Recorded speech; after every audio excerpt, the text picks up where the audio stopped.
a estrutura de um curso de formação que eu tenho para Business Partners. Ele é uma jornada de 40 horas, que tem um nível de profundidade razoável, né, para o mercado. Poucos são os cursos que têm isso, só que seria inviável a gente fazer isso, essa jornada aqui. Então, eu estou trazendo a estrutura, vou passar por quais os passos a gente cumpre nessa jornada e dar uma ideia de quais assuntos que são discutidos. Então, na medida em que vocês tiverem interesse e quiserem perguntar, fiquem à vontade, né? Algumas coisas eu vou passar apenas como referência, ok? Vamos lá. Perfeito. Bom, eu costumo brincar que eu começo com, sabe com quem você está falando? Né? Eu tenho 52 anos, sou sociólogo por formação.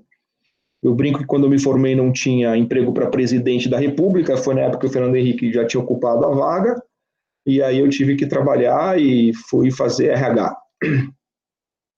Eu sou aqui do interior de São Paulo, mas fui criado fora, fui criado no Rio de Janeiro e já morei em outros estados também a trabalho, e uma parte fora do país, e hoje eu moro em Salto, que é uma cidadezinha próxima de São Paulo. Na verdade, hoje não, sempre mantive a minha base aqui, por uma questão familiar, que tem a ver com a Roberta, aí, com quem eu sou casado, que é psicóloga. O Pedro, que tem 17 anos e resolveu ser psicólogo também, já tem 2 anos, só que com o agravante de querer trabalhar em recursos humanos.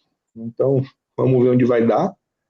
Eu já tenho um filho mais velho, que é um engenheiro, trabalha com consultoria já num modelo de empregabilidade diferente, ele tem a própria empresa desde que nasceu e profissionalmente, casado com uma engenheira, com uma química, na verdade, que é a Júlia. E aqui pelo interior eu gosto muito de ler, que ultimamente tem sido a maior parte do tempo para o qual me dedico por conta da pandemia. Eu sou um biker aí, gosto de andar, de ter minhas quedas de vez em quando, e um dos prazeres que estão suspensos e estão só de maneira digital é me reunir com os meus amigos. Eu já estou em RH há 28 anos, com a minha empresa 7.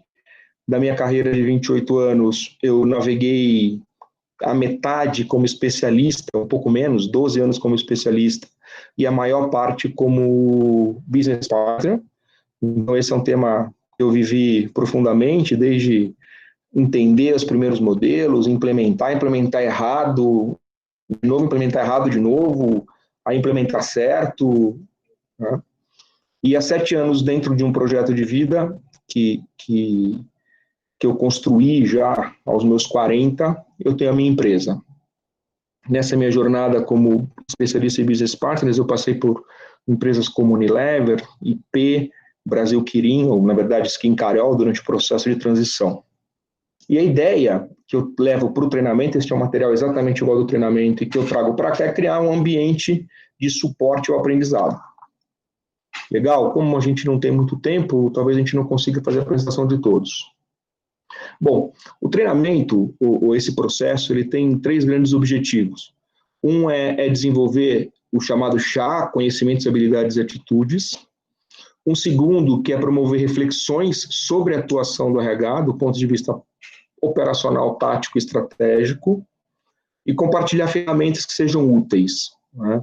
Esses objetivos, eles atendem o mesmo propósito, mas é bom separá-los, porque eu acredito muito que o processo de aprendizagem, ainda mais hoje em dia, isso está mais comum, não está fundamentado só em você passar conceito, em você passar conhecimento, e muito mais rico quando você promove trocas coletivas, né? E por isso que eu vou dar um pulo para...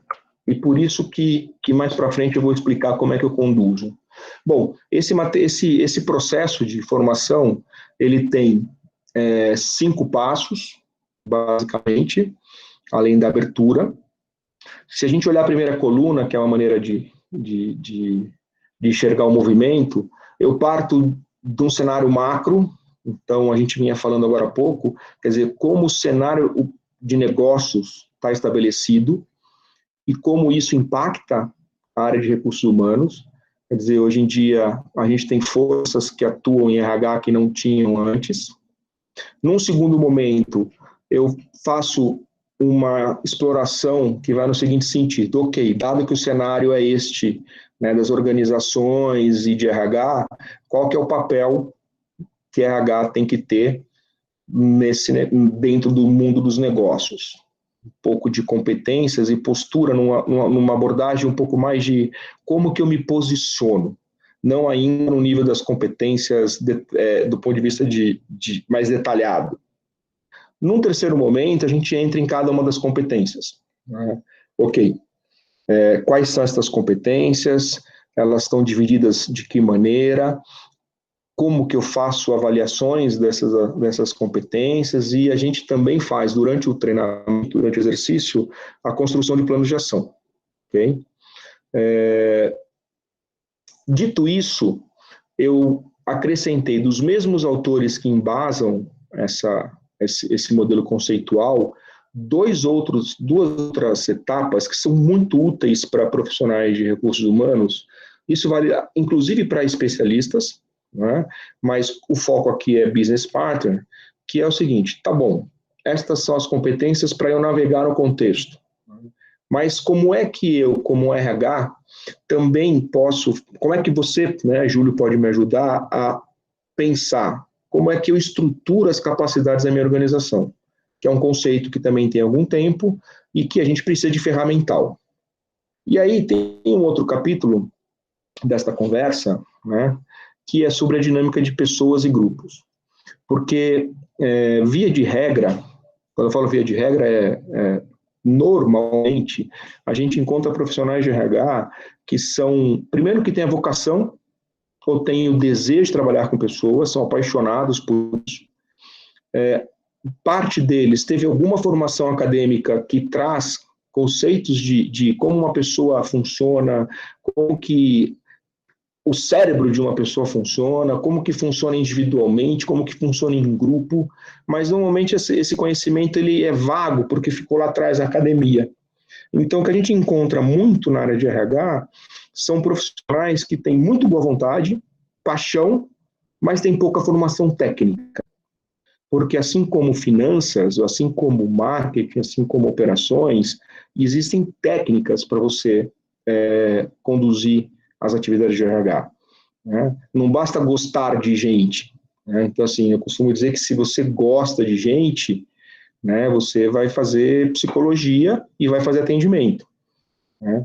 Se você gosta de trabalhar com pessoas em grupo e gerar resultados em empresas, você vai trabalhar em RH, porque é isso que se espera, que a gente viu lá atrás. Todo esse material eu acabei deixando no final, essa informação, mas ele é baseado em 3 autores, né, que são bastante conhecidos aí, e, acima de tudo, eu trago com essa construção pesquisas realizadas nos últimos anos. Eu vinha conversando agora há pouco, um pouco antes, é importante que a RH cada vez mais se posicione, tenha uma postura de lidar com fatos e dados, né, porque a RH senta na mesa, hoje em dia, com gente de negócio, né, com diretores de finanças, de marketing, de operações, com CEOs, e se você não tiver argumentos estruturados, bases, dados bem montados, você não tem credibilidade, né, e aí o RH se enfraquece. Então, essa é uma visão bem geral de qual é o caminho da jornada, ok? Viu? Me interrompa a qualquer momento, ok? Vocês estão me ouvindo bem? Super bem, Júlio. Tá. Perfeito, Júlio. Legal. Uma das coisas fundamentais para o programa de formação é a aplicação dos princípios de aprendizagem. Então, assim, não é um curso com teoria, não é um curso só com exercícios. Eu tento fazer uma composição, né, em que a gente tem uma parte de formalidade, que eu passo conceitos, a chamada aprendizagem social, então a interação entre as pessoas, ela gera aprendizagem, e tentamos simular uma parte da experiência com atividades baseadas em cases, mas que elas só vão ser efetivamente desenvolvidas no ambiente de trabalho. Essa parte da experiência de trabalho, ela dá muito certo quando esse programa é feito in company, né, para companhias, para grupos fechados de companhia. Aí é muito bacana, porque a gente trabalha projetos que serão resolvidos durante projetos e problemas que serão resolvidos durante o treinamento. Legal? Bom, o que eu uso como característica de aprendizagem? E esse é um diferencial, não para mim só, que acredito, mas para as pessoas que participam. Primeiro, assim, eu uso um dos princípios lá da andragogia, que é, eu uso o conhecimento que cada um tem, eu uso as experiências que as pessoas têm, e é com base nelas que nós vamos conversar e vamos construir aprendizado. A participação é muito intensa, é um processo bem dinâmico. Trago conceitos e praticamos. Tem algumas ferramentas de assessment por assunto que eu trago, né, que a gente aplica. Parte das ferramentas que eu uso no treinamento são ferramentas que são aplicáveis no dia a dia, então a pessoa sai com esse ferramental, ok? Os assessments é a mesma coisa. Eu intercalo, porque como são 5 módulos e eles têm temas bem específicos, dentro destes módulos eu trago alguns palestrantes externos. Que tipo de palestrante? Eu trago pessoas que vivem aquele modelo de uma maneira um pouco mais plena, que é para a gente sempre fazer o contraponto de, tá bom, você está contando isso daqui, estamos discutindo, mas como que isso se aplica na vida como ela é? Né? Tem um processo bem simples, uma metodologia bem simples, que é de registrar todos os insights, que no final gera-se uma história do curso para cada um, e os cases que já são mais usados há bastante tempo. Tá? Bom, de onde que a gente parte? Né? A gente parte do seguinte, RH, a gente vai ver um pouco mais para frente, deixa eu só colocar o meu cronômetro aqui que eu não pus. RH está inserido num cenário de negócios. Esse cenário é um cenário que tem mudado muito nos últimos tempos. Agora, é um cenário real. Então, o que nós vamos conversar aqui vale para empresas de porte grande, de porte médio, empresas nacionais, empresas multinacionais, não importa. Né? Depois, como o RH atua, tem a ver com a maturidade da empresa, sem dúvida nenhuma. Né? Agora, o contexto está dado. E aí, com base nestas pesquisas que foram conduzidas por estes autores, e depois eu vou trazer alguns dados de como elas são, por que a RH está tomando espaço importante nas organizações, como a gente falava no começo agora, né? Porque segundo os de CEOs de 1.400 empresas que foram investigadas nos 5 continentes, eles trazem como os principais e mais difíceis desafios o seguinte: executar com disciplina, desenvolver talentos, garantir liderança, gerenciar a mudança, usar informação e transformar a cultura. Então, isso não é conversa que sai de recursos humanos. Isso são os CEOs de 1.400 empresas ao redor do mundo, de vários tamanhos, mercados, segmentos, dizendo quais são os seus mais difíceis desafios. E aí um dado, que esse é um dado americano, né? Você pega o seguinte, das 500 maiores empresas, das 500 empresas da lista original da Fortune, só 61 estão vivas hoje, independentes. Tá? Quer dizer, num período de 40 e poucos anos, 90% das empresas desapareceram. E aí um comentário que eu estava fazendo, olha, os CEOs de sucesso hoje em dia, eles têm o mesmo set de competências que os chefes dos departamentos de recursos humanos, em comparação aos de finanças e de operações, o que é um dado curioso, né? Então, nunca foi tão próximo um profissional de RH do CEO como antes na história. Então, um CEO era muito mais próximo de um financeiro, de uma pessoa de operações e algumas empresas de marketing, né, do que de RH. Hoje em dia, esse set de competência é muito próximo. E outro indicador de que RH está na pauta é que entre 30% e 40% do tempo gasto com diretorias e conselhos de administração é gasto com questões de pessoas e organização. Então, por que a RH está na pauta? Porque as questões que o negócio está dizendo que são importantes e o tempo que eles dedicam a elas são questões de RH. Execução, de talentos, liderança, mudança, uso de informação, cultura, né? Isso são temas de RH. por isso que a RH está emergindo novamente como um player importante. E aí é bom a gente trazer como é que vem esse processo de evolução de RH. Né? Tem algumas ondas de RH aí ao longo do tempo. A primeira é quando a gente começava a fazer só folha de pagamento, e fazer as coisas funcionar lá, era a pagadoria. Teve uma segunda onda em que a gente começou a ficar bom em outras práticas também, tem que fazer recrutamento e seleção, tem que fazer treinamento e assim por diante.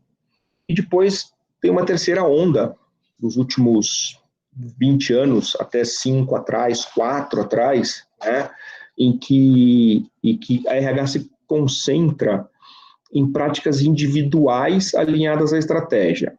O que isso quer dizer? É importante esse detalhe, né? As pessoas falam, puta, RH é importante, RH tem que ser estratégico, RH tem que ser estratégico.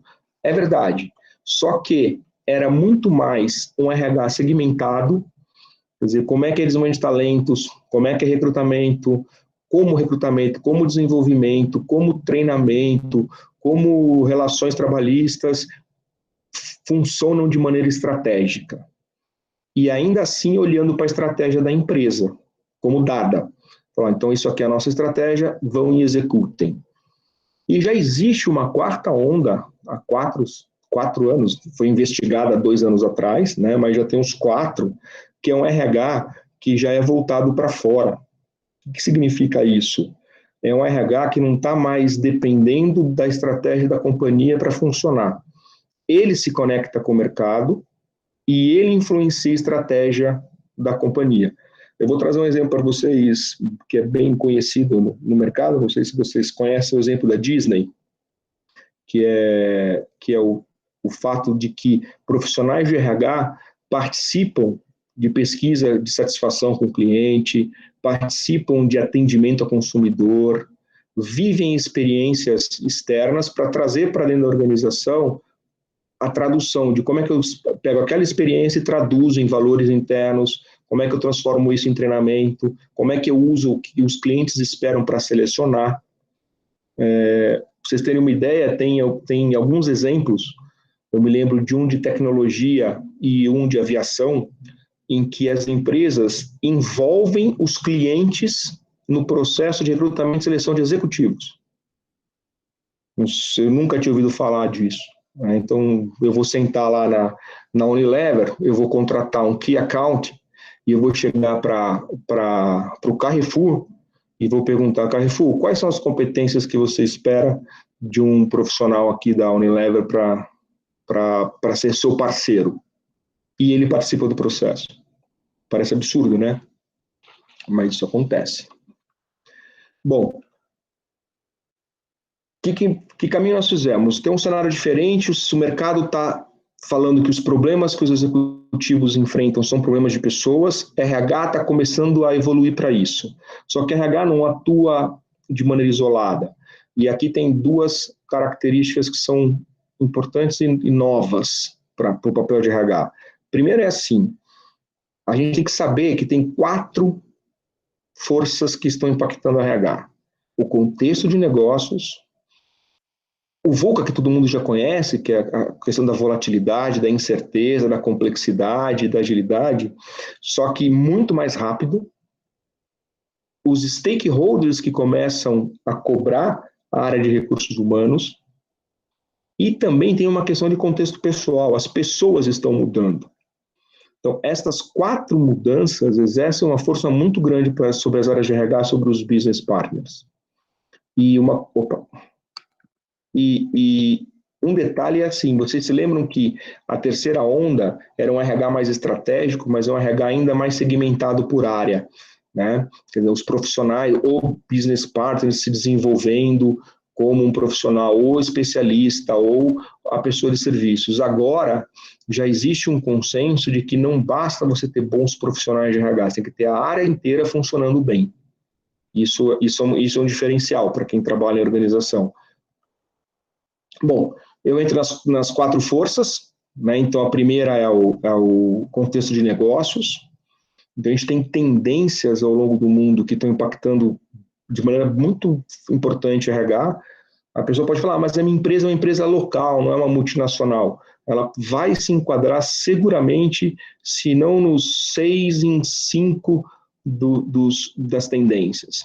Então, a gente tem uma tendência social, uma tendência de tecnologia, uma tendência econômica, política, ambiental e demográfica, que são tendências muito explícitas. Essa é uma conversa que é importante, a gente vai ver depois lá na frente, é importante a RH começar a ter e entender, porque quando um executivo de qualquer tipo de empresa, né, pode dizer de novo, uma empresa de 30 pessoas que fabrica embalagem plástica e moldes para a indústria cervejeira, ou pode ser uma empresa de 10 mil, 16 mil funcionários de serviços, ela vai estar passando por esses impactos. Né?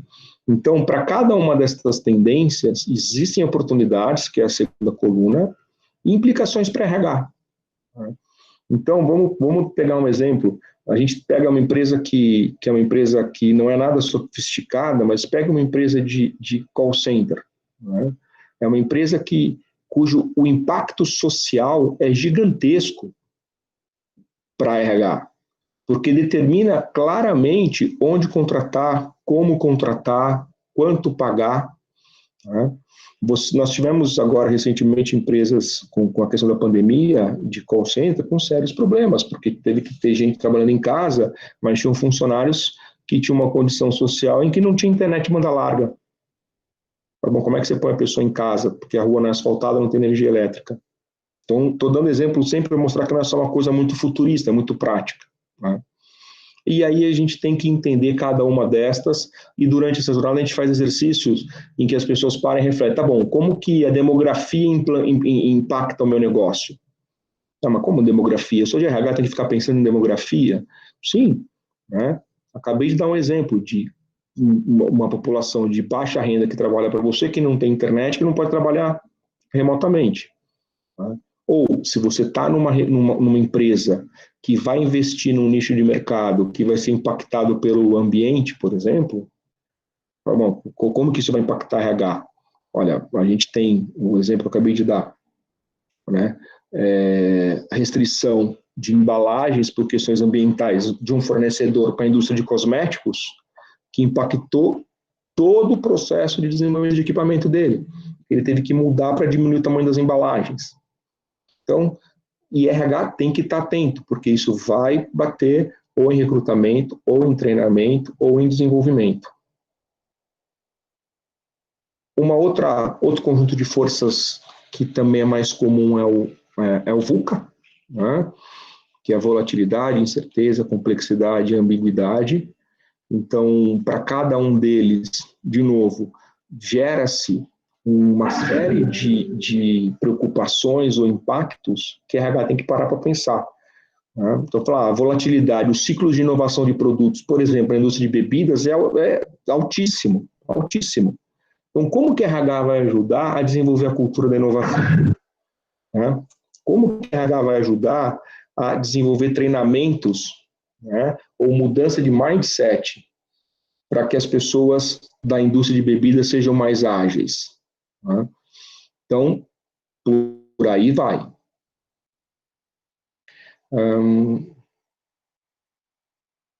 Bom, desculpa a distração aqui. E, de novo, né, aqui eu estou tentando ser um pouco mais rápido, mas esses exercícios a gente está fazendo o quê? Eu estou passando o conceito, mas nós também estamos, na medida em que a gente vai fazendo o trabalho, treinando com os RHs essas abordagens. Né? Então, como é que eu tenho uma empresa, trabalho numa empresa nacional, que de repente vai abrir uma filial em outro lugar, outra região, como é que vai ser o modelo de gestão? Né? Ele vai ser um modelo matricial, ele vai ser por negócio, por geografia, por função, e às vezes a gente acha que as empresas são super bem resolvidas com relação a isso, e não são. Né? Então, eu tenho tido experiências em consultoria de empresas grandes que, a hora que tem que abrir uma filial, fala, peraí, como é que nós vamos agora fazer a gestão de RH? Vai ser descentralizado ou vai ser centralizado? Então, o profissional de RH ele tem que entender essa dinâmica e cada vez mais se antecipar aos seus gestores com soluções e não esperar problemas acontecerem. Uma quarta força que impacta é a expectativa dos stakeholders. Essa imagem, eu coloco esse traço que é para ela ficar bem evidente.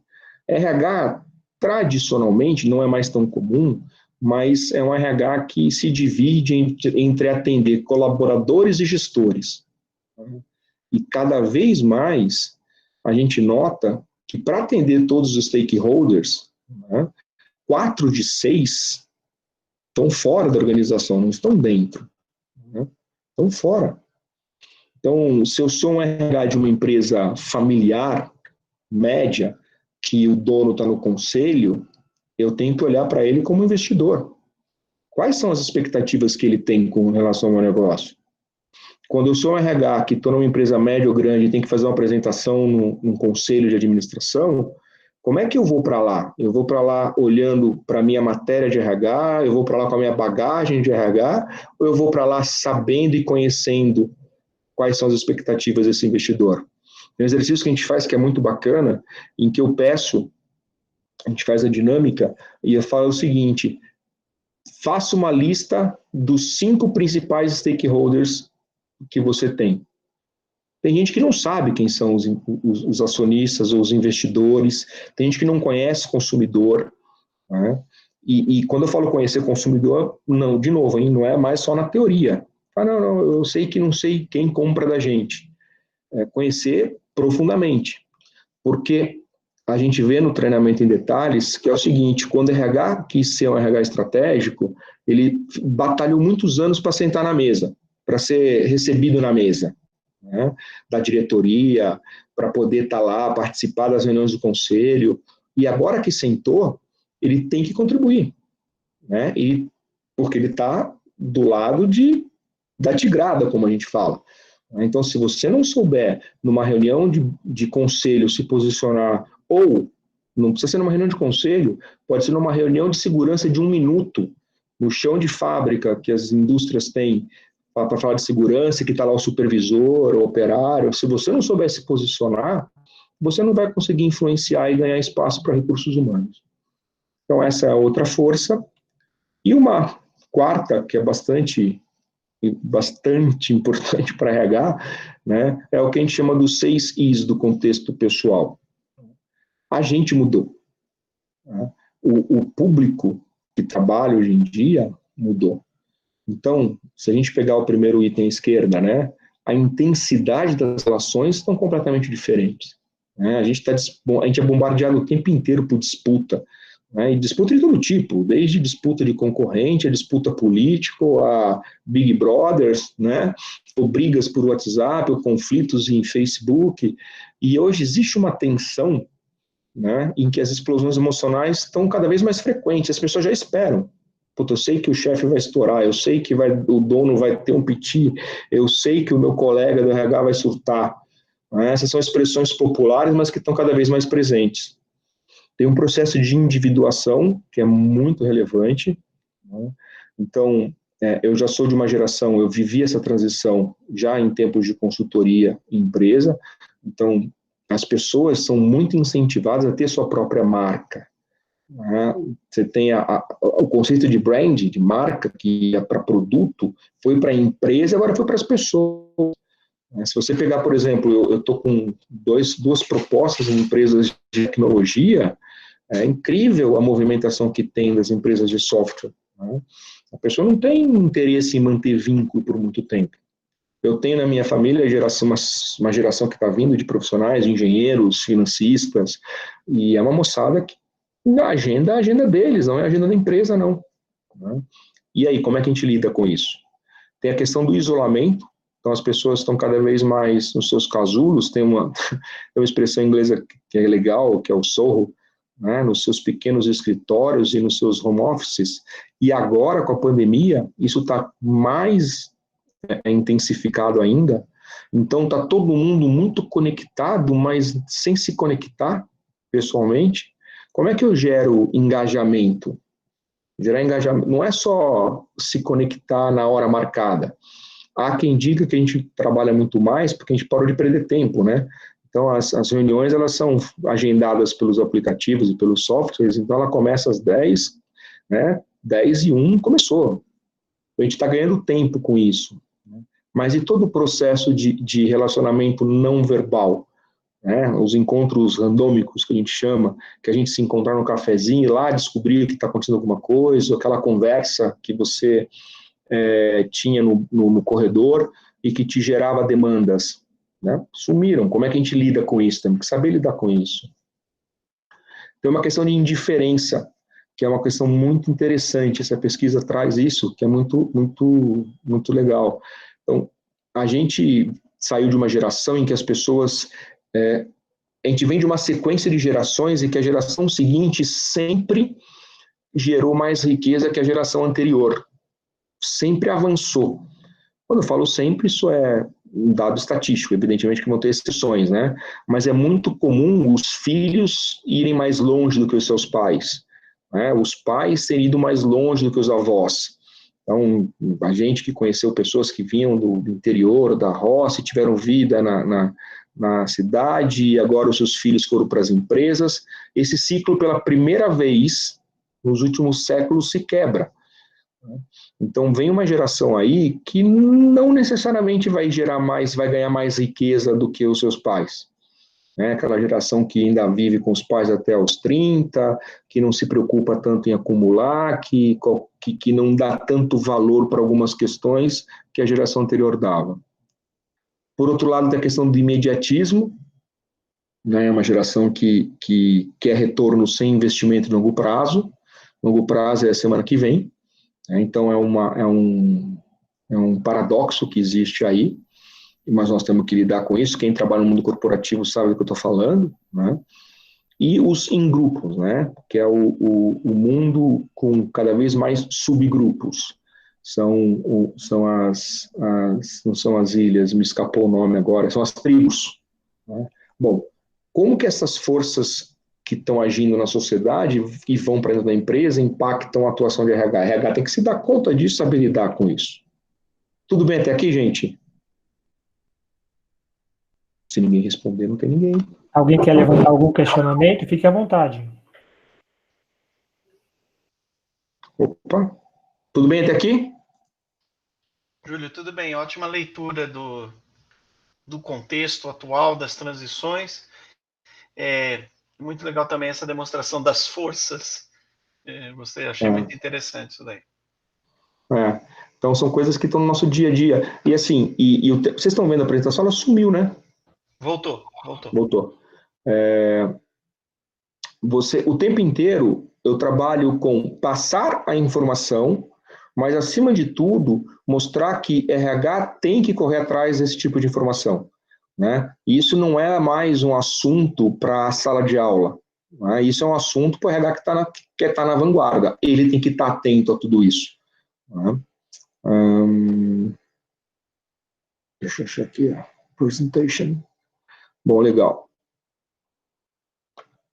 Bom, aí para cada força que exerce sobre RH, a gente tem que ter um padrão de ação, né? Então, o papel de RH de maneira genérica para cada um dessas forças, ele é descrito, ele é discutido, ele é exercitado, né?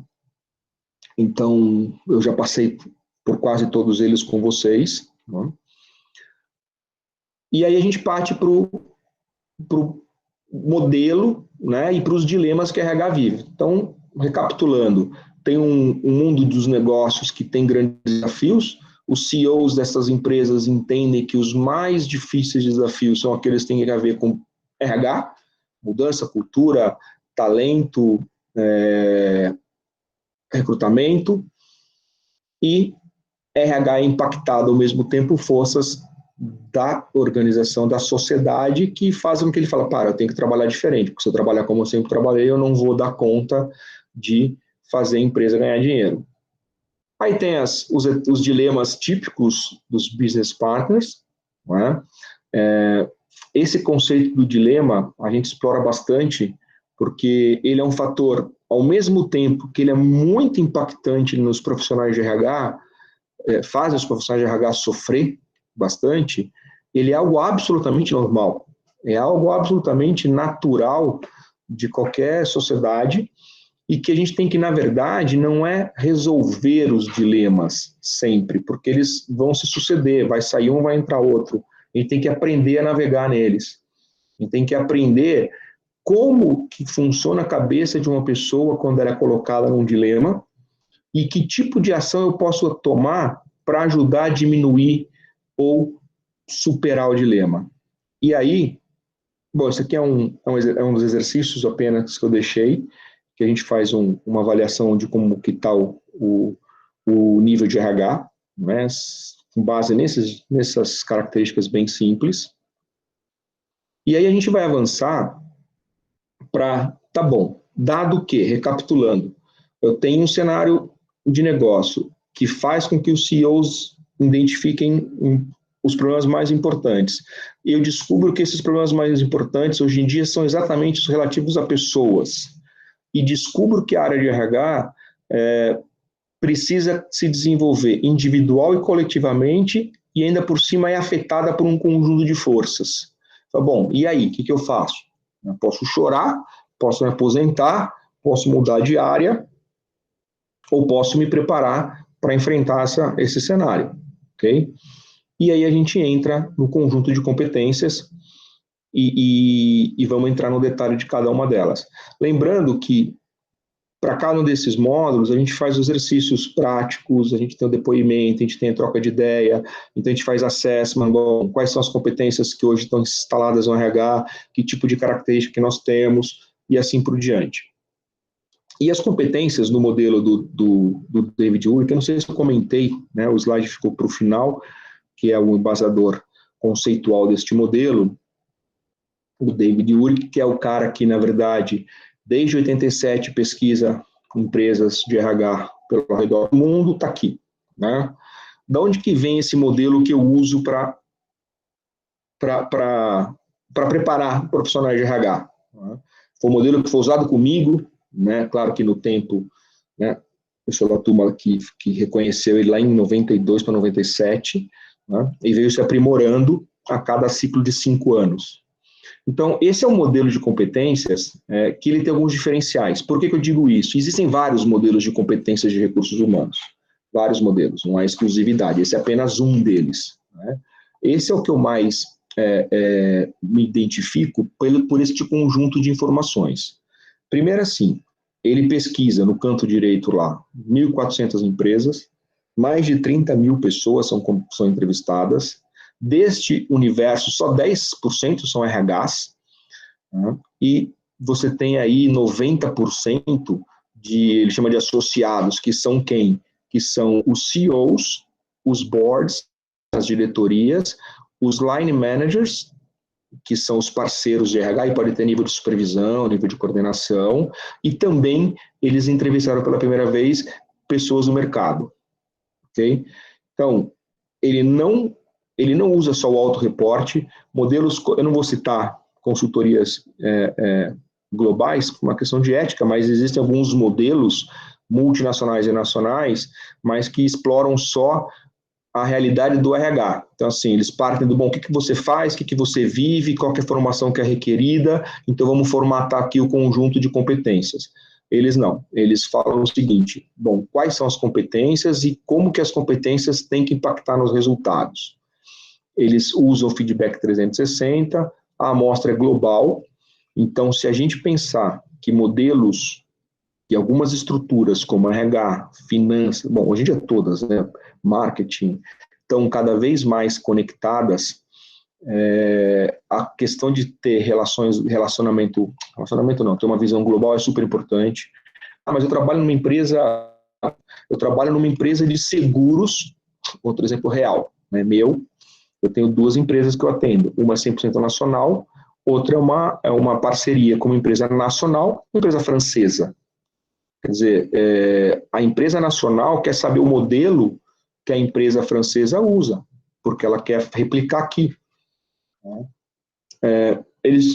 Eu chamo de estado de arte, da arte em termos de evolução, porque não são pesquisas pontuais, né? Esse instituto ele acompanha uma evolução que já tem aí 32 anos, 33 anos.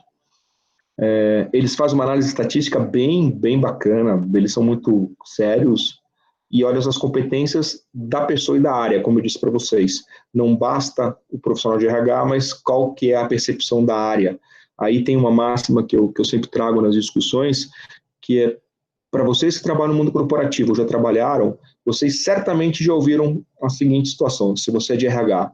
Não, o cara de RH é super bacana, mas a área é uma porcaria. Se vocês já ouviram isso. O fulano é bom, é legal, mas a área não funciona. Isso não cabe mais hoje em dia. E aí tem o set de perguntas que eles fazem, né? Como que eles fazem as competências comparativamente, as competências de RH com as outras áreas, quais competências deve ter para ser eficaz, que é o que eu falo de sentar na mesa, o que a RH tem que fazer para adicionar valor para stakeholder, e eu sempre trago esse conceito do stakeholder para a mesa, porque você pode até não trabalhar numa empresa em que você tem acesso ao dono, ou você não tem acesso ao conselho de administração, mas aí você faz um depara, fala, não, tá bom, mas na minha empresa tem uma gerência, né? A gerência toma decisão com base em quê? Na minha capacidade de argumentação ou numa capacidade de custo-benefício? Qual a relação de retorno sobre o investimento que eu vou trazer com um projeto qualquer de RH que eu apresente? Né? E assim por diante. Então, o modelo, ele tem uma robustez que é muito bacana. Ele pode ser simplificado, a nomenclatura pode ser ajustada de empresa para empresa, mas como isso aqui é um insight, e até porque os profissionais de RH, normalmente, estão em empresas que já têm seus conjuntos de competências.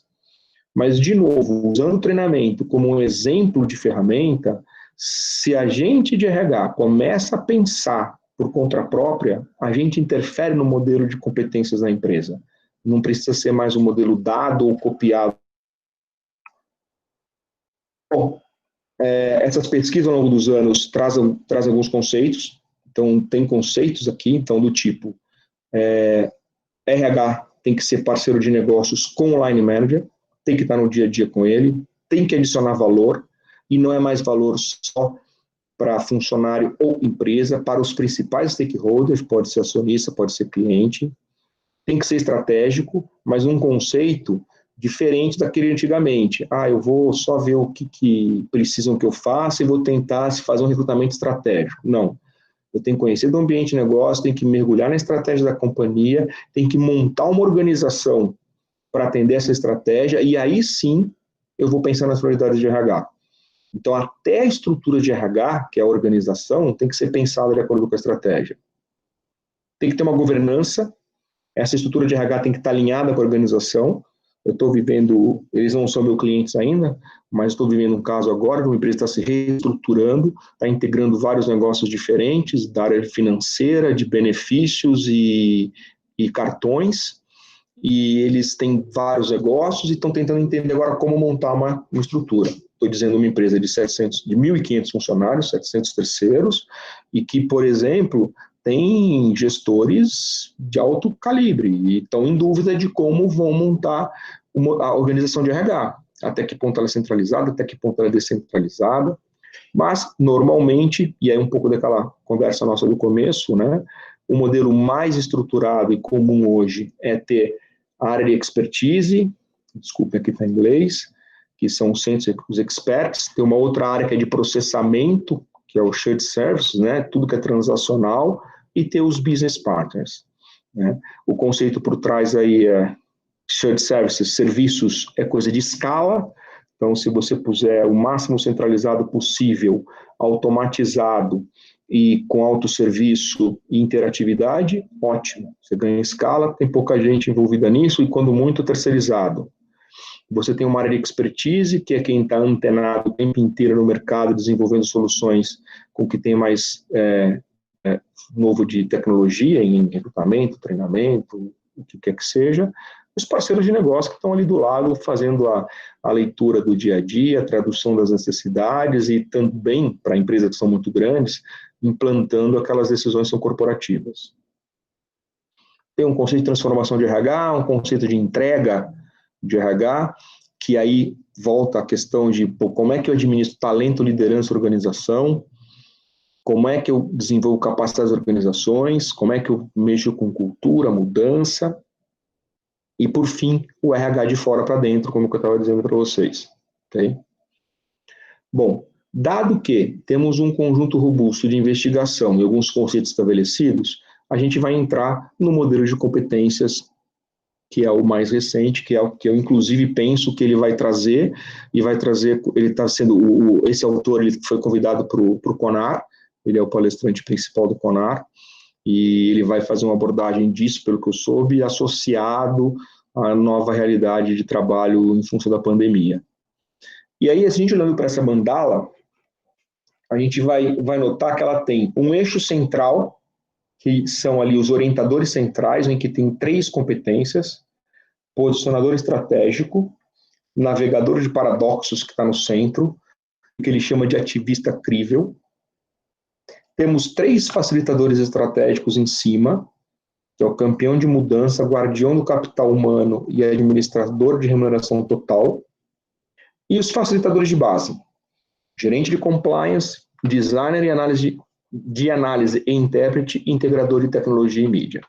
Lembrando que eu estou falando disso para business partners, para profissionais, que nós vamos dar o foco, né, no programa para os business partners, mas o conceito de orientação pode valer tanto para expertise como para serviços. Um detalhe: esse modelo de competências, com alguns pequenos ajustes, ele também é válido para outros processos de parceria. Ele também pode ser aplicado para finanças, para TI, que são 2 áreas que têm atuado muito parecido com a RH no processo de business partnering. E tem uns ajustes legais. Teve uma empresa que me pediu para fazer essa adaptação. Eu nunca tinha pensado nisso, mas esta parte, mais a parte de como ser um influenciador, cabe para qualquer tipo de profissional. Bom, aí o que a gente vai fazer? A gente entra nas competências uma a uma, ok? A gente entra uma a uma. Nas centrais... Essas imagens devem ser correspondentes. Opa! Tem as centrais, que são ativista, o posicionador e o navegador de paradoxos. Eu não vou entrar em cada uma delas no detalhe, né, porque senão a gente não vai ter tempo. Aliás, a gente acaba que horas, Paulo? Paulo cochilou. Pode ir um pouco além, Júlia, não tem problema. 21h30, não, mas senão pode ficar muito cansativo, porque a interatividade não está tão grande, né? Bom, como é que a gente trata? Aqui eu vou dar um cheiro para vocês, o que é cada uma delas, para não dar tempo, né? Então, ativista crível, o nome parece estranho, mas é assim, né? O profissional de RH tem que ser um ativista e tem que ter credibilidade. Então, quem é o ativista crível, né? É o profissional de RH que faz o que diz que vai fazer, que tem resultado como alicerce da confiança pessoal, e essa confiança se traduz em credibilidade. Então, tem um exercício muito bacana, que é muito engraçado. A gente de RH, às vezes, não para pensar isso, né? E eu não fazia isso também quando eu estava na organização. Viu? Por que as pessoas... Primeiro que a gente não tem a palavra certa, né? Por que eu sou respeitado? Por que as pessoas acreditam em mim? Então, quando a pessoa para pensar, às vezes ela se depara com situações engraçadas, do tipo... não, as pessoas me chamam e confiam em mim porque eu estou aqui há muito tempo, porque eu conheço bem a empresa, porque eu tenho potencial. Essas são as respostas mais comuns, tá? Essas 3. Raramente é porque dá resultado. E aí a gente vai falar, mas tá bom, mas RH não tem que dar resultado. Não, claro que tem que dar resultado. Né? É assim que se conquista. A gente vê depois uma fórmula de confiança, como que ela se constrói. Então, o ativista crível tem habilidade interpessoal efetiva, são flexíveis para desenvolver química com os stakeholders, porque eles são diferentes. Então, tem que ter um bom relacionamento com o line manager, mas com o funcionário do chão de fábrica, mas com o acionista, mas também com o cliente. Né? E eu tenho esse bom relacionamento e eu uso esse relacionamento bom, essa química, uso no bom sentido, para influenciar e gerar resultado, né? Porque não se trata de ser gente boa ou boa praça, mas sim de usar essas relações para gerar resultado. Tem posições sobre questões de negócio, isso é uma coisa super importante. RH, que quer ser business partner relevante em qualquer organização, que entra mudo e sai calado em reunião de negócios, não vai ter o respeito quando precisar entrar em as questões sensíveis. E é com esse ativismo que se constrói a reputação, né? E aí tem 4 fatores que a gente exercita, que é entregar resultado com integridade, compartilhar informação, construir confiança e ter atitude. Essa é uma das competências centrais, que ela se divide em algumas características. Então, como é que eu exerço influência e me relaciono com os outros? De novo, existem técnicas, e quando a gente fala em técnicas, não significa em legítimo, né? Porque você tem que ser legítimo e tem que fazer essas coisas com integridade. Mas tem técnica para você demonstrar interesse pelos outros, de maneira que os outros abram espaço para você e confiem em você e gostem de você, né? Tem técnicas para atuar com equilíbrio, né? Então você tem que ter confiança, mas tem que ter humildade. A gente já parou para pensar, se eu sou uma pessoa muito humilde, quais são as minhas características e quais são aquelas que me ajudam e aquelas que me faltam para impor respeito numa reunião? Ou eu sou uma pessoa altamente confiante e não tenho humildade? Como que eu estou sendo visto no meu negócio, né? Como que RH, através de mim, está sendo visto? Tem que aprender com sucessos e fracassos, tem técnica para isso, né? Então, tem várias, e a gente usa 2, né? Que é a análise pós-ação e o feedback. Tem que demonstrar integridade ética. Tá bom, como que eu demonstro isso num ambiente, né, turbulento e tenso? Então, são 2 grandes frentes, né? Trabalhar influência e relacionamento, e como que eu ganho confiança através de resultado, interno e externo, né? Então, eu tenho que saber que o meu resultado é bem visto pelo CEO e pelo acionista. Tem que ser bem visto pelo diretor e pelo operário. Tem que ser visto pelo meu cliente e pelo meu chefe, né?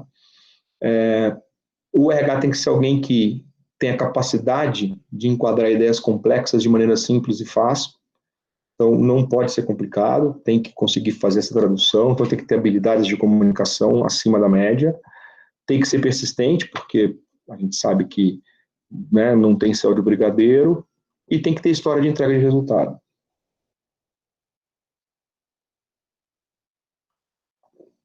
Aí a gente entra em detalhes, né, de como é que aqueles RHs que têm reputação boa e são bons conselheiros, como que eles são vistos.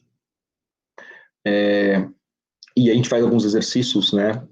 Aí tem um role-playing que a gente faz entre line manager e RH, que traz essas questões que aparecem aqui. Então, você tem que se comprometer com a performance do seu cliente, você tem que ajudar eles a perceber os impactos das ações que eles tomam, tem que respeitar tempo, então não adianta ser aquele RH que não desgruda e toma tempo do cliente e ao mesmo tempo não resolve muitas coisas. Tem que trabalhar bem com quem você gosta ou com quem você não gosta, e tem técnicas, né, e dicas para você fazer isso. Que você tem que saber discordar sem ser desagradável, você não pode evitar conflito, né? Não deve evitar conflito, mas sim manejar ele de maneira adequada, está disposto a assumir. Mas aqui está muito falado, na dinâmica isso fica um pouco mais rico. E a gente vai abrindo, né? Então, construindo como que a gente reduz riscos para a organização, como que a gente constrói mapas de relacionamento, quem são as pessoas com quem eu devo me relacionar, por quê, como está o nível desse relacionamento hoje, o que eu posso fazer para melhorar. Esse é um dos exemplos, eu deixei apenas um aqui. Ao final de cada módulo, eu já pulei alguns exercícios, mas ao final de cada módulo a gente faz como se fosse como um plano de desenvolvimento individual, né? Por que essa competência é relevante? Porque se ela não for, não precisa se trabalhar, né? quem pode ser o apoio, naquele conceito de que é importante você ter alguém que te estimule, te motive em alguns momentos da tua jornada de desenvolvimento, e o que eu tenho que fazer, como que vai ser, quando. Aí existem formulários, né, que a gente usa nas mesas, e assim por diante. Uma segunda competência, o posicionador estratégico, e aí aqui eu quis dar o flavor para vocês de como que é a dinâmica, e aqui eu entro nos temas, basicamente, sem entrar no detalhe. Então, nessa competência, o que a gente vai ver, que eu vou falar, que vai ouvir, que vai compartilhar, que vai ouvir de palestrante externo ou de depoimento do próprio time e exercícios que vão ser feitos. O que é ser um posicionador estratégico? Quais as fases para você ser um posicionador estratégico? A gente faz um assessment sobre a linguagem e o fluxo de negócios. Então, a pessoa para e reflete o que ela conhece com um set de perguntas do seu próprio negócio, como reconhecer e entregar estratégia, como compreender e criar em conjunto com os stakeholders externos. Então, tem algumas dicas, esse evidentemente vai ser para processos mais maduros, mas é engraçado porque até processos mais simples dá para você fazer junto com clientes, que é muito bacana. Como fazer? Como é que eu envolvo um investidor num processo de RH, numa tarefa, num procedimento de RH? Ou como é que eu envolvo um cliente? Como antecipar e reagir a tendências externas? Vocês lembram que a gente viu lá o TEPAD, lá, o contexto de negócio, né? Coisas que influenciam. Como que eu reajo a cada uma daquelas? Quais são os subdomínios do posicionador estratégico? Tem uma autoavaliação e o PDI.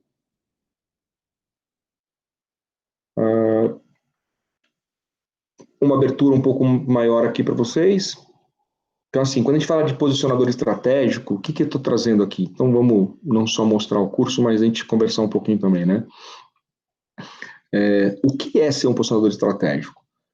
Eu, como business partner, não importa o tamanho do negócio, hein? Não importa. Pode ser uma empresa de 30 funcionários ou uma empresa de 15 mil. Né? Como é que eu entendo essas mudanças no ambiente externo? Quer dizer, quais são essas mudanças lá fora e como é que elas impactam o meu tipo de negócio? Quem toma a decisão-chave? Eu tenho que ser um influenciador para ser um posicionador, né? Quem é que toma a decisão na minha empresa?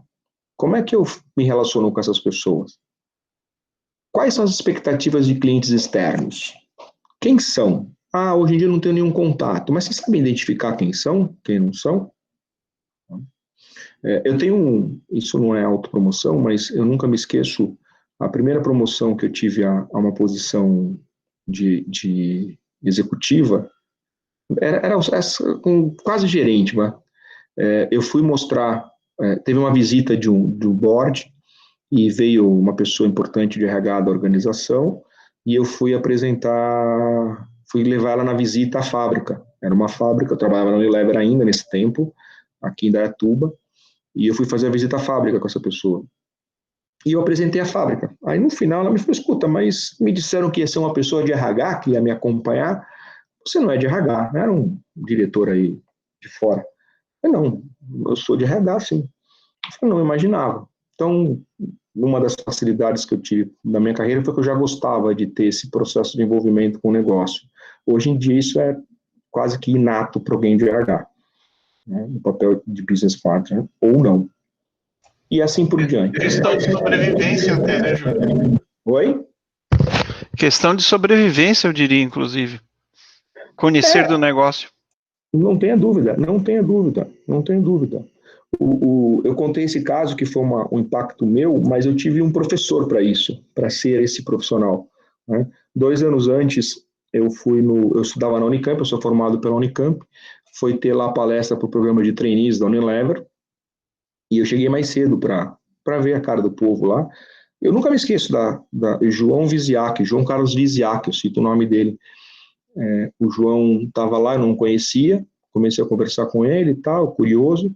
Eu falei, para que você faz na Unilever? Ele falou assim, eu faço sabão e sabonete. Eu falei, nossa, coisa mais chulé, né? Eu ainda sociólogo, né? Preconceituoso. O cara faz sabão e sabonete. Depois eu fui encontrar com ele na Unilever. Ele era o gerente de recursos humanos da planta. Então, eu não fiquei para palestra, né? Então, ele foi meu professor nisso. Eu falei, caramba, como o cara faz sabão e sabonete? Né? Isso eu estou te falando de 1987. Né? Hoje em dia, mais do que o que você falou, é mais do que... Você imagina alguém de recrutamento e seleção, eu estou com um cliente que é da área de softwares, com 700 funcionários, você imagina alguém de recrutamento e seleção que não entende a estrutura de operação de uma empresa de software hoje em dia, como que ela vai contratar? Não tem como. Né? Como é que ela vai antecipar, né, uma falta de recurso? Bom, e aí por diante. Então tem que entender a expectativa do investidor. Então eu pergunto, né, não vou fazer esse exercício aqui, podia até fazer, mas a gente não tem tanto tempo. Vocês sabem como um investidor, ou um dono, ou um acionista avalia empresas? O RH tem que saber. Né? O RH tem que saber. Tem 4 fases para um investidor avaliar uma empresa. E a quarta fase, né, hoje em dia, ela envolve a qualidade da liderança. Então, como RH, eu sou o business partner de uma empresa nacional de fabricação de bebida alcoólica, ou de fabricação de temperos, vinagre, o que quer que seja. Né? Você vai para uma reunião, você tem que saber como aquela pessoa que está lá pensa. Ou, se você não trabalha numa empresa familiar, você trabalha numa empresa grande, uma empresa média, você tem que saber como que a diretoria olha para o negócio e avalia os gerentes. Porque vai ter o modelo de competência, vai ter o modelo informal. Como que um dono de uma empresa avalia o resultado dos seus funcionários, né, diretos? Por que você precisa saber isso? Porque você pega o último exemplo, né? Você, como business partner, pode ter que ser o patrocinador de gerentes. Né? Você pode ter que virar no segundo item, ajudar investidores a reconhecer a qualidade da liderança. Né? Vou pegar não sei se vai ser a realidade de vocês, mas quem de RH já não passou por uma situação de ter um projeto super bacana, super importante, super legal, não sendo aprovado numa reunião de diretoria ou numa reunião de conselho, porque o gestor não conseguiu vender o projeto, né? Ou não conseguiu demonstrar o valor. E você tem que apoiar esse gestor. Né? Ou quantas vezes você não vê, quem de RH não viu um gerente de produção, um gerente financeiro ter uma má avaliação porque não conseguiu mostrar o resultado para o acionista ou para o diretor? O teu papel de business partner é fazer esse gerente, esse teu cliente interno, ter resultado bom e mostrar. Você tem que saber fazer isso. Né? E você tem que entender da operação e do negócio. Não adianta. Você precisa saber o máxima especialização, como funciona o seu negócio? Não. Mas você tem que entender. Você trabalha no varejo, você tem que entender muito de hábito de consumo. Muito de hábito de consumo. Você tem que entender muito de logística. Você tem que entender muito de precificação. Porque essas são áreas que vão gerar demanda para você.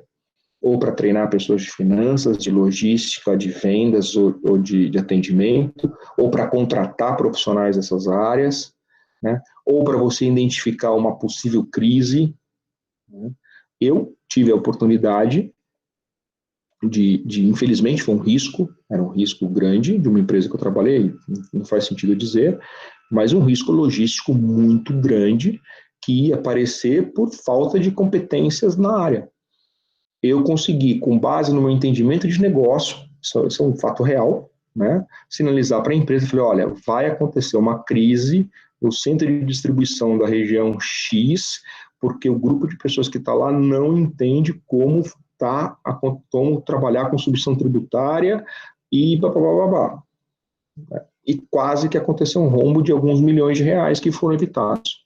Então, tem que conhecer o negócio, é importante e isso gera credibilidade para o RH. E antecipar riscos, que foi o que eu acabei de falar, né? Então, assim, o item A do último ponto, eu acabei não comentando, né? Então, como é que a RH contribui para a estratégia? É comum ainda a RH não ser envolvido na concepção da estratégia. Tudo bem, uma pena, mas é o mais comum. Mas vamos pensar nesse mais comum, então. como que eu faço a tradução da estratégia para a operação? Vocês conhecem o conceito de contador de história? É muito legal, é uma forma de você traduzir a estratégia através de histórias da própria empresa, de pessoas que tem lá um passo a passo para você fazer. Como que eu facilito a entrada da estratégia na organização? E assim por diante. Bom, tem uma terceira central, que é o navegador de paradoxos, que para mim é uma das mais importantes para o desempenho do Business Partner. E aí nós vamos falar o quê? Por que é importante a questão dos paradoxos, como ela impacta nas pessoas, nos times, como que RH pode conduzir paradoxos. E a gente pode traduzir paradoxos de uma maneira ruim, mas que às vezes não ruim, mas negativa, que traduz paradoxos como paradoxo gerando tensão e gerando conflito, que é esse o caminho que acontece quando eles não são bem administrados. RH tem que saber atuar. Quais são os mais comuns? Eu já parei para pensar, e aqui eu tenho que fazer um equilíbrio quando o grupo é aberto, porque eu não posso pressupor que o nível de maturidade é o mesmo. Então a gente faz exercícios, inclusive com os mais simples.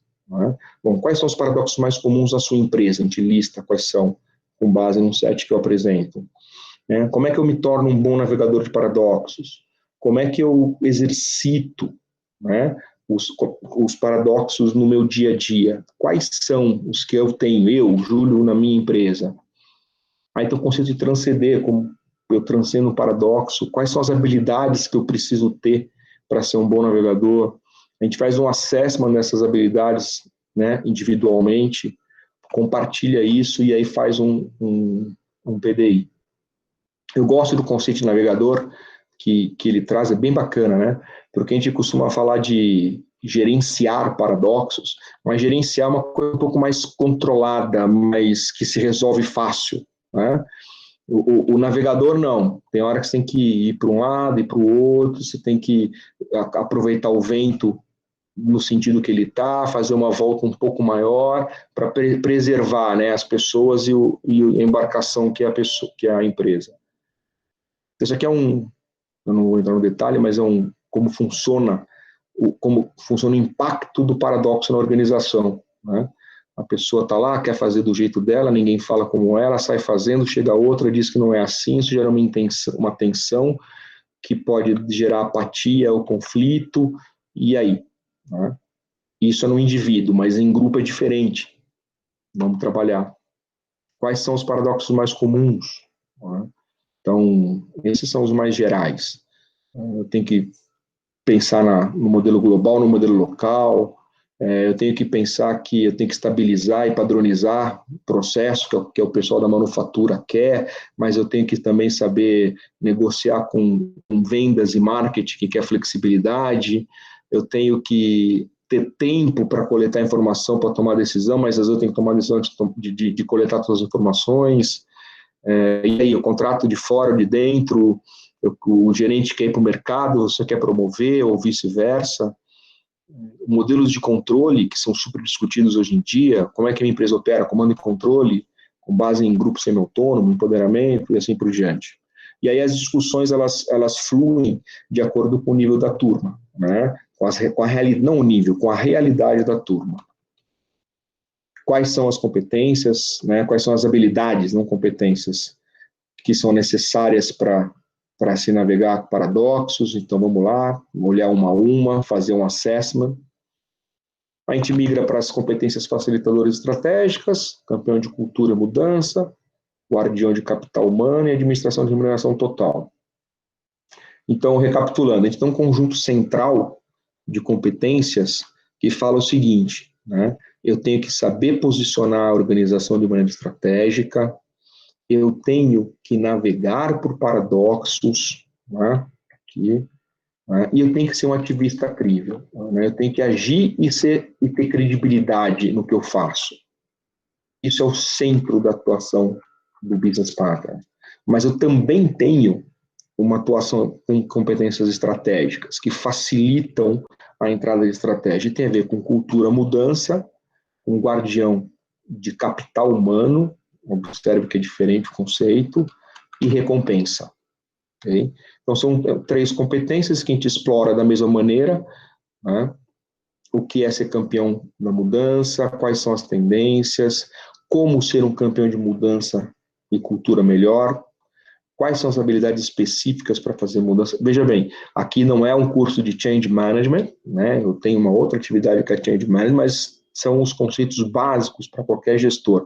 E mudança aqui pode ser mudança de qualquer natureza, né? Pode ser uma mudança desde a menor, né, no nível de um departamento, de um conjunto de tarefas de uma equipe, ou até a mudança da empresa inteira. Depende do nível do RH, do business partner da empresa. A gente, de novo, faz, né, um assessment das habilidades, tem um momento de autorreflexão para a elaboração do PDI. O tutor de capital humano é bem bacana esse conceito também, né, o que é, né? Então, como é que a gente trata talento, liderança, desempenho, treinamento técnico hoje em dia? Então, aqui eu estou falando de quem já está para dentro da empresa, não estou falando de quem está fora, né? Dado que o processo de recrutamento e seleção tem mais a ver com uma área de especialidade, não de business partner. Então, como que a minha empresa lida com isso hoje em dia? Tá? Ela lida com foco em resultado de time, desenvolvimento de estrelas, né? Como que é a liderança que eu tenho hoje? Né? Como que eu meço performance na minha empresa? E aí a gente faz um assessment de como a gente faz, como que a gente pode ser um tutor e o mesmo exercício de autoavaliação e PDI. Um outro conceito que é super importante, normalmente remuneração é um item polêmico, né? Há quem diga que é um fator de retenção, mas os estudos mostram que não, né? A remuneração é muito mais importante no processo de atração do que no de retenção, mas ela compõe sim, né, o universo do business partner, e o BP está sempre em contato com esse assunto, né? Quando depende do tamanho da organização, ele fica isolado, porque isso é assunto de uma área especialista e ele não tem muita informação, né? Quando a empresa é muito pequena, ele não tem também, às vezes, autonomia, porque depende do gestor. Então, como que um BP deve se posicionar? Quais são as principais ideias, conceitos que ele tem que dominar? Que perguntas ele tem que saber responder? Como que ele tem que pensar a remuneração? E aí, volta o papel do business partner, influência na organização, porque ele pode não só responder aos seus clientes, mas também influenciar a organização, né, com suas políticas. E a mesma sequência. E depois tem um set de competências que a gente chama de base, né? De base por 2 motivos. Que diz respeito à compliance, que é meio assim, faça o básico bem feito, porque senão a sua credibilidade não sai do chão, né? E de base nos outros 2, que estão crescendo demais e têm se tornado cada vez mais importantes para RH, que são o design analítico e o integrador de tecnologia, que inclusive impacta muito no perfil de RH também. Os outros 2 a gente vai ver bem por cima agora por quê.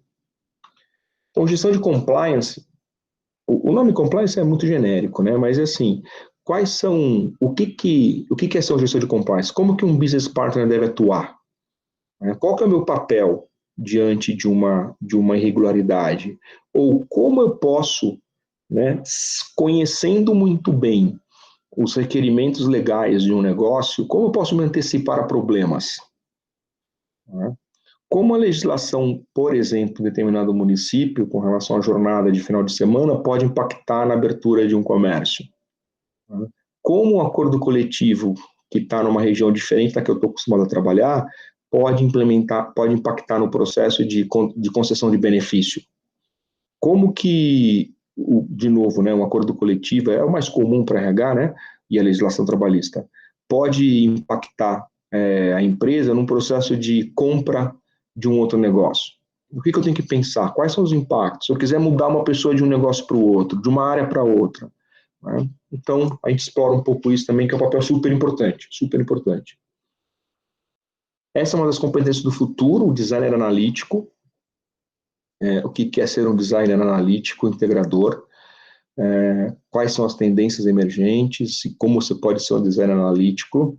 Aqui tem um pouco a ver com People Analytics, não é só People Analytics, porque ele também traz o conceito de integrador, né? Então, como eu uso as expertises de análise de RH para construir solução, por exemplo, em saúde e segurança, por exemplo, em benefícios, né?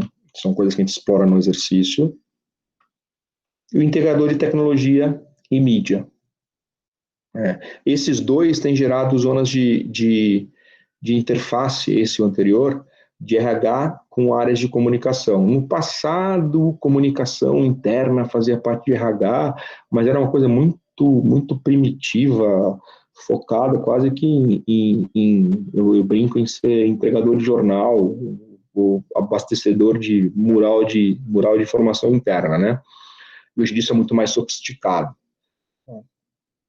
Como que eu integro tecnologia e mídia? E isso é separado em dois, né? Como eu uso tecnologia em RH, como é que eu uso os autosserviços, como é que eu uso...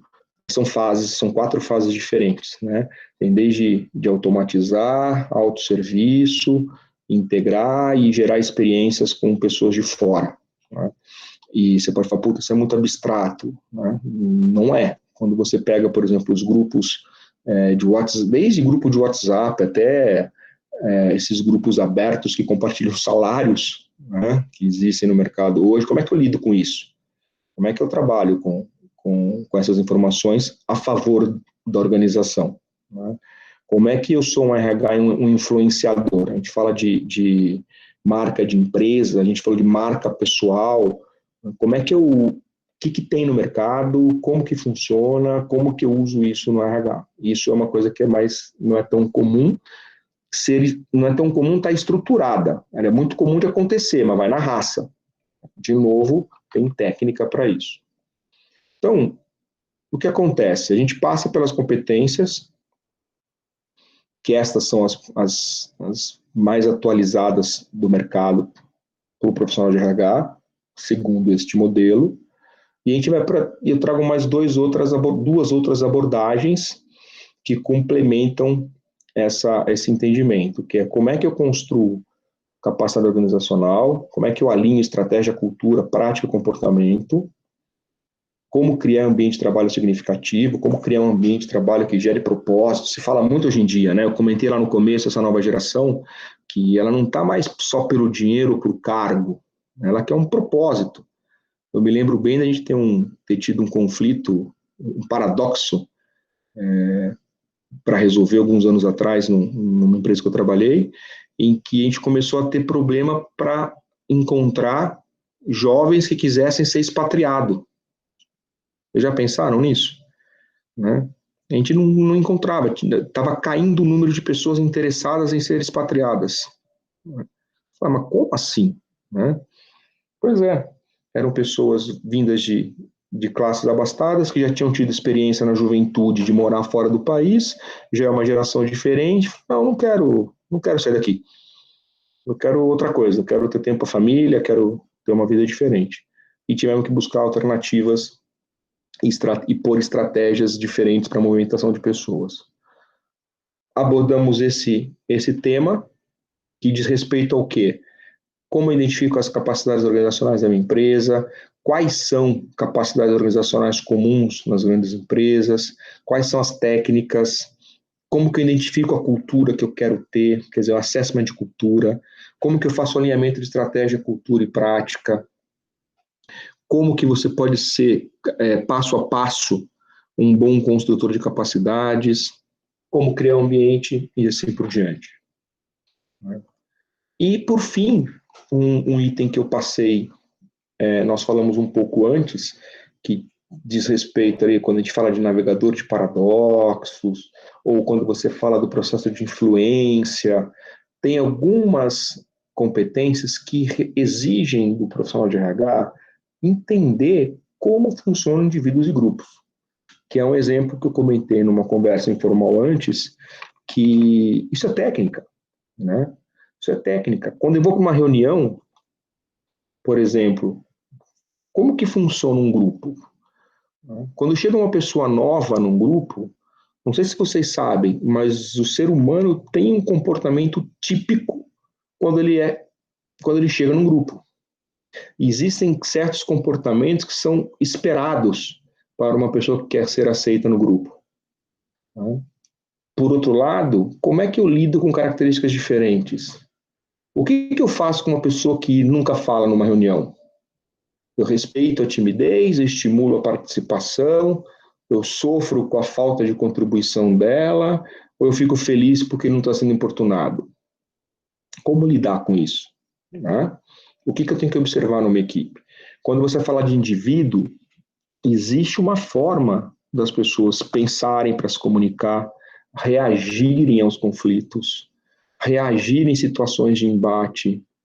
Né? Existem comportamentos esperados em situações de pressão. Quais são esses comportamentos? Como que eu olho? Claro que não é um curso de psicologia, né? Mas a gente vai ver, até num nível possível, até porque eu não sou psicólogo, né? Mas quais são conceitos da sociologia e da psicologia que eu, como um bom RH, devo conhecer e dominar? Né? E assim por diante.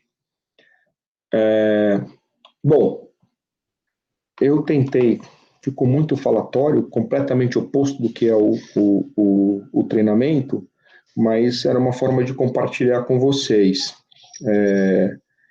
Eu tenho essa mania já pragmática do tempo, são 21h31. É a referência. Legal, Júlio. Oi? Legal. Eu acho que meu microfone tá ruim, né?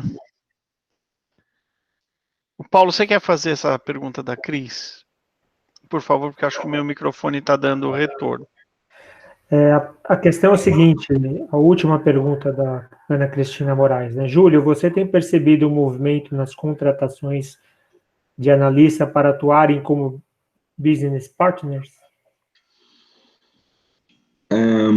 Então, eu consigo imaginar o conteúdo da pergunta, mas ela está aqui com a gente ou já foi? Está. Então, por que eu estou reticente com a resposta? Porque pode ter muita coisa envolvida na pergunta. Né? Você quer falar bem? Você quer me explicar melhor? Será que ela está aí? Não. Cristina, você quer?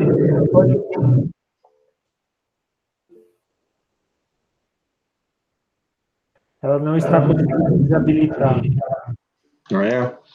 Bom, eu vou tentar. Ela está dirigindo, né? Eu vou tentar pegar a abrangência que pode ter uma pergunta dessa. É assim, ó. Primeiro, se a pergunta tem a ver com o nível de senioridade, essa é uma pergunta bem importante também. Por quê? Quando você descreve um profissional de RH, que nem eu descrevi, um business partner, você fala, precisa ser sênior para ser um business partner. Né? Não pode ser uma pessoa muito júnior. De fato. Né? Na minha percepção de business partnering, você tem que ter uma certa maturidade, porque você precisa entender de negócio, entender de comportamento humano, entender de uma série de coisas que você aprende na faculdade, na teoria, mas tem que exercitar. Né? No entanto, eu acho que é absolutamente possível e um caminho natural, né, analistas migrarem para esse papel de business partner. Né? Inclusive, tem uma discussão, e aí uma discussão de remuneração, que é como que um business partner deve ser enquadrado numa organização, como analista ou como especialista. Né? Eu entendo como especialista por conta do peso, mas depende de cargo a cargo. Então, tentando voltar na pergunta e sendo objetivo, é assim, eu vejo sim pessoas que são analistas em RH migrarem para o papel de business partner. Isso é comum. Infelizmente, migram e não têm o preparo ou a formação, o suporte necessário. E aí ficam perdidos no meio do tiroteio. Não sei se Oi, Júlio, você consegue me ouvir? Sim. Ah, legal. Eu consegui desabilitar o meu microfone, mas era exatamente isso que eu queria compartilhar e ouvir um pouco da tua percepção, porque eu tenho visto um número bastante grande de oportunidades abertas de business, mas eles estão chamando como analistas de RH e até talvez um pleno e um sênior. Então, quando a gente olha um pouco mais a questão das competências hoje, do papel do business partner nas organizações, eu vejo que tem um gap aí bastante grande para poder atuar quase que 80% diante dos desafios que a gente vê, que hoje o papel do business é estar lado a lado, né? Até falei, é a ponte entre o RH e o negócio, né? É isso aí. É isso aí. Recentemente eu vivi uma discussão dessa, um debate desse numa empresa, né? Porque uma coisa Ana, você está em empresa, onde você está? Não, consultoria, já fui empresa. Tá. O que acontece muito, Ana, é isso. E aí, eu ponho como analista, porque tem duas interpretações. Tem a do papel, é um analista ou não é, então eu acho que não, né? Eu acho que é mais robusto, mas isso normalmente é só reflexo da estrutura de cargos e salários da empresa, entendeu? Uhum. E aí, para não ter que chamar de outro cargo, a turma de remuneração acaba sendo como o pessoal de remuneração é mais articulado na discussão, eles acabam ganhando na discussão com os analistas de RH, né? Mas o mais importante para mim, mais importante não, né? Além dessa discussão, Cristina, tem uma conversa que é super delicada, que é assim, como é que eu vou falar isso? É muito comum chamar de business partner alguém que não é um business partner. Chamar de business partner é alguém que fica como tirador de pedido, vamos dizer assim. Uhum. Né? E aí, por que isso é importante? Porque aí mistura com o papel do analista. Né? Então, vamos lá. Evidentemente que não vou abrir empresas, mas uma empresa de 15 mil funcionários. A pessoa era um analista de folha, aí virou BP, famoso BP, né? Não foi treinada, não foi preparada, não foi turbinada, né? Ela virou um resolvedor de problemas. Né? Então ela vai na área, escuta o problema e corre para quem tem a solução. Ela não vai em reunião, só a hora que sai da reunião chamam ela para ela fazer tudo o que ela tem que fazer. Uma empresa de 15 mil funcionários. Né? Quer dizer, uma empresa grande, respeitada. Por quê? Porque o papel do RH, como PP, não está bem desenhado. Né? Uhum. E aí isso dá influência. Por isso que esse curso, vamos dizer assim, de formação, quem está muito no começo sofre muito com ele. Porque a gente fala de coisas que a pessoa não entende direito, né? Porque está se formando. Aí eu estou fazendo uma versão light dele, que é justamente para pessoas que estão na transição. Né? Então, como participar da reunião, como fazer as perguntas certas, como se posicionar, são coisas um pouco mais simples. Legal. Paulo. Júlio, você tem 1 minuto, então, para fazer as considerações finais, agradecer, mandar beijo, fica à vontade. Tá bom. Não, obrigado aí de tá podendo compartilhar com vocês. É uma discussão que é sempre rica. Falada assim na base da exposição é meio cansativo, mas a gente tem esse modelo para grupo fechado de empresas e eu vou tentar ainda em outubro relançar já com formato digital, né, para empresas que não estão podendo fazer presencial, mas com as mesmas dinâmicas que a gente tem em sala. E o que eu sinto, em resumo, é assim: o papel de RH vai entrar numa nova onda de alta relevância. O que vai faltar, para mim, vão ser profissionais preparados para ocupar esses espaços. E eu vejo alguns movimentos de pessoas de operações indo para RH, já. Então, bom... Eu já olhei bastante isso também, Júlio, muito, principalmente da área de operações, muito engenheiro migrando para a área de recursos humanos. E eu concordo com a tua visão de que vai faltar gente qualificada no mercado, exatamente por conta dessa percepção, dessa visão de negócios que é mais difícil, né, para o profissional de RH, talvez até se conscientizar de que faz parte da sobrevivência, né? Isso. Você tem razão. Ainda não é uma coisa que motiva muito tomar iniciativa, né? O que eu brinco com os engenheiros é o contrário, né? Cristina falou assim, Para ser engenheiro é fácil, né? Basta você ver a bibliografia de um... Eu brinco com todos os engenheiros, inclusive que trabalhavam comigo, né?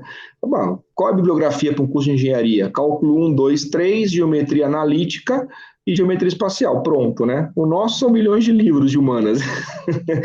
É mais difícil entender o ser humano do que a gente entender engenharia. Mas eu conheço excelentes profissionais da área de exatas que migraram para... Eu tive chefes na Unilever, mais de um, que eram de exatas e tinham uma sensibilidade, mas basicamente por quê? Porque se ocuparam de estudar as técnicas de RH. É isso que a gente tem que se tocar. Tem técnica. Tem técnica. Legal? Paulo, obrigado. Muito bom, Júlio. Espero que não tenha sido muito cansativo. Não, nada, Júlio. Foi ótimo. Obrigado aí pela participação, pela exposição. Legal. E quarta-feira nós estamos aí de novo para falar de medicina do trabalho. Opa, legal. Tá joia. Gente, obrigado. Boa noite, viu? Obrigado, Júlio, muito obrigado, até. viu, por compartilhar. Valeu. Um abraço. Quando quiserem conversar em paralelo, estamos